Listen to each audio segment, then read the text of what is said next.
Assalamualaikum warahmatullahi wabarakatuh. Perkenalkan, nama saya Rina dari Prodi D3 Rekam Medis dan Informasi Kesehatan dengan NIM D22.2020.03148 dari kelas D2226. Di sini saya akan menjelaskan tentang macam histologi dari sistem digestif. Yang pertama, ada lapisan mukosa. Lapisan mukosa sendiri terdiri dari lapisan epitelium adalah lapisan pembatas, lamina propria, dan muscularis mukosa. Lapisan mukosa mempunyai fungsi sebagai pembatas yang bersifat permeabel selektif, di mana membatasi isi saluran dan jaringan tubuh, terus membantu dalam transport dan pencernaan makanan, dan yang ketiga adalah meningkatkan absorpsi sisa-sisa hasil pencernaan. Kemudian ada lapisan submukosa. Lapisan submukosa sendiri terdapat pembuluh darah, limfe, pleksus saraf submukosa, dan kelenjar limfoid. Lapisan ini merupakan lapisan tebal jaringan ikat.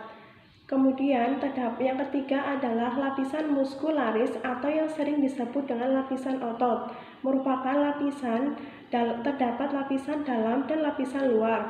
Pada lapisan bagian dalamnya berbentuk circle atau melingkar, dan pada lapisan luarnya yaitu berbentuk longitudinal. Kemudian yang terakhir adalah lapisan serosa, merupakan lapisan terdiri dari peritoneum yang dimana merupakan lapisan epitel yang halus dan jaringan ikat yang mendasarinya, dan sebagai jaringan connective tissue layer atau penghubung. Kemudian saya akan menjelaskan macam-macam penyakit pada sistem digestif. Yang pertama adalah penyakit gastritis, yaitu infeksi yang disebabkan oleh infeksi bakteri Helicobacter pylori. Pengertiannya merupakan peradangan pada bagian dinding lambung. Gejalanya hilang nafsu makan, nyeri dan panas di dalam lambung, dan perut terasa kembung. Kemudian pengobatan yang dilakukan adalah gastroskopi yang bertujuan untuk melihat keadaan di dalam atau peradangan yang ada di dalam lambung, dan diberi obat berupa obat antasida. Kemudian penyakit kolera. Kolera sendiri merupakan penyakit bakteri yang menyebabkan diare berat dan dehidrasi. Penyebabnya adalah bakteri Vibrio cholerae dan Vibrio eltor. Gejalanya adalah diare parah, dehidrasi, dan mudah muntah.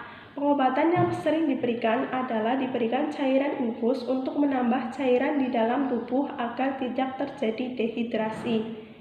Kemudian yang terakhir adalah amebiasis, merupakan penyakit infeksi parasit usus besar karena amuba entamuba histotica.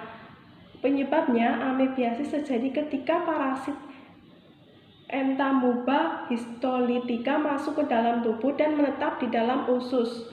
Gejalanya diare, kram perut, buang angin berlebihan, dan demam tinggi. Pengobatan yang dilakukan adalah pemberian obat antibiotik dan pemberian cairan bagi tubuh. Sekian dari saya. Apabila ada kesalahan, saya mohon maaf. Wassalamualaikum warahmatullahi wabarakatuh.